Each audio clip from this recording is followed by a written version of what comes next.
Hello, Malcolm here. Now, we talk about testing students. What about testing the teachers? That's what we're going to be talking about today in Tuesday Teaching Tips, episode 325, the 11th part of our current series on the 10 commandments of effective teaching and preaching. And the 10th commandment is that tests are not only for students.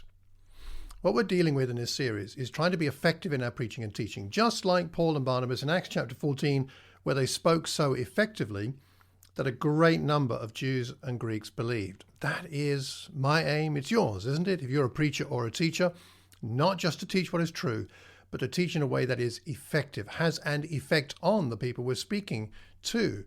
And that's the privilege we have, but it's also a responsibility to grow.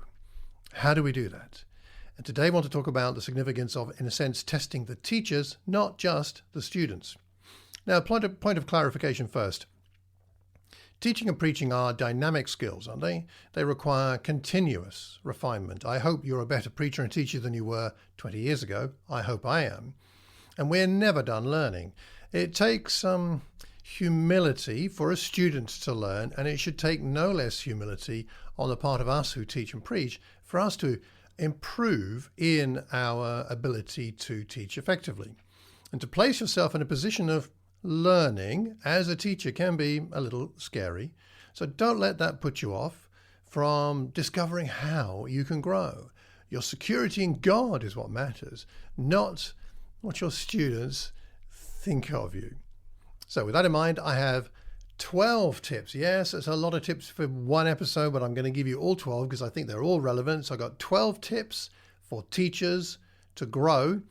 I'll do them reasonably swiftly. You can always go back and listen to this at your leisure and let me know what you think. But 12, it's the 12 apostles, it's the 12 tribes. So we have 12 tips for teachers to grow. Number one, self-reflection.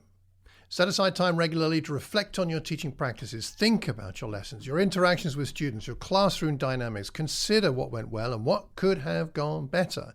See, reflecting on your experiences can help you pinpoint areas where you might need improvement. I would suggest you do that just as you go away from your church service or your teaching session. As you walk away, reflect, and then do so again later, which we'll talk more about in a moment. Secondly, solicit feedback. Ask for feedback from colleagues, from mentors, from people who might supervise you, even from your students, your teaching or your congregation. Constructive feedback from different perspectives can provide insights into areas you might not have considered. So be open to receiving, of course, both positive and constructive criticism. That's where your relationship with God is so important. Thirdly, recordings, video and audio. Record your teaching sessions, review the footage or the audio, watching yourself. And this is particularly helpful. Not just the audio, but watching yourself can reveal your body language, your classroom management, your teaching techniques you might not notice while you're in the act of teaching. I remember the first time I ever saw myself preaching on video. It horrified me, but I learned so much. I still remember it to this day. It can be a very powerful tool for self-assessment. Fourthly, peer observations. Engage in peer observations with other teachers. One of the most useful things to me in my involvement with the AIM School, the Athens Institute of Ministry for the UK and Ireland and our teaching programs is to get the feedback from my fellow teachers like Douglas Jacoby and Andy Boachi. Observe their teaching, have them observe yours. Discuss what you both observed, including strengths and weaknesses. Collaborating with your colleagues can offer fresh perspectives on your teaching methods. Fifthly, formal evaluations. If you've got a situation where you can do this as a way of gathering feedback. Perhaps get a form put out there. Perhaps you've got a quarterly review with somebody who can help you to be objective about how you're growing, how you're dealing with your weaknesses in your preaching and teaching. Take the evaluation report seriously. Consider the suggestions for improvement that come that way. Sixthly, student feedback. Get feedback from your students. Perhaps you have to do it through an anonymous survey. That's fine. Or perhaps an open discussion. Ask them about what they found engaging and what they found difficult about your teaching methods. That can give you some very helpful insight. Seventhly, professional development, something close, very dear to my own heart. Attend workshops, seminars, conferences, training sessions connected with preaching and teaching. These opportunities can expose you to new techniques and approaches, helping you to identify areas where you could enhance your skills. You can get some of that on YouTube and other places like that, but also going physically to conferences and things like that and observing teaching and people who are professional in that area can be very helpful. 8th, keep up with research. Stay updated on current educational research and trends. Do you read anything about education today? I read articles I find online.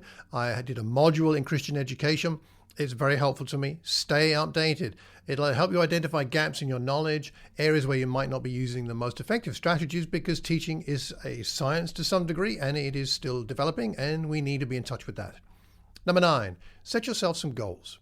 Identify specific areas where you feel you could improve. Set goals for yourself. For example, you might want to focus on improving classroom management. You might want to improve your student engagement or assessment methods. Having clear goals can give you a sense of direction.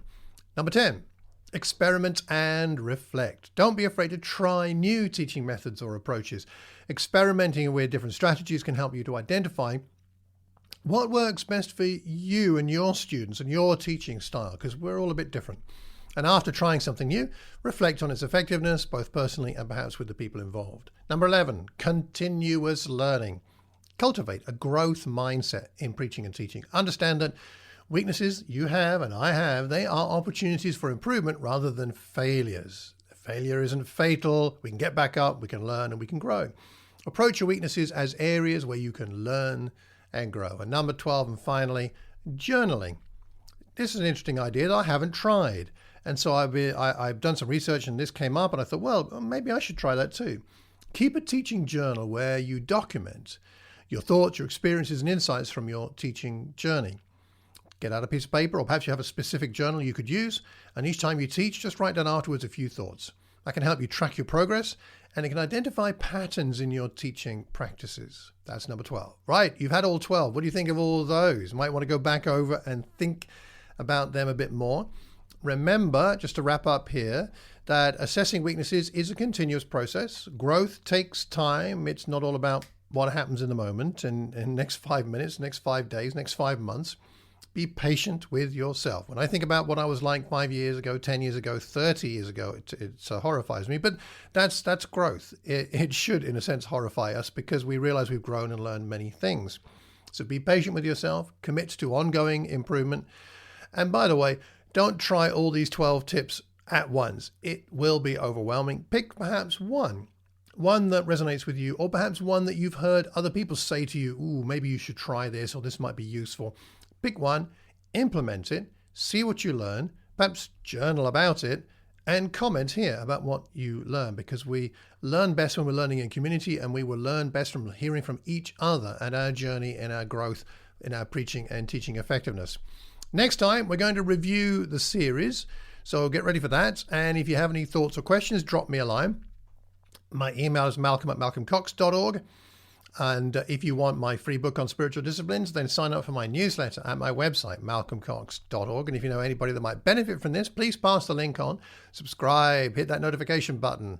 And I do hope and pray that between now and the next time, you'll find yourself engaging in the things that can help you to grow in your effectiveness as a preacher and as a teacher. And remember to always keep calm and carry on teaching. Take care and God bless.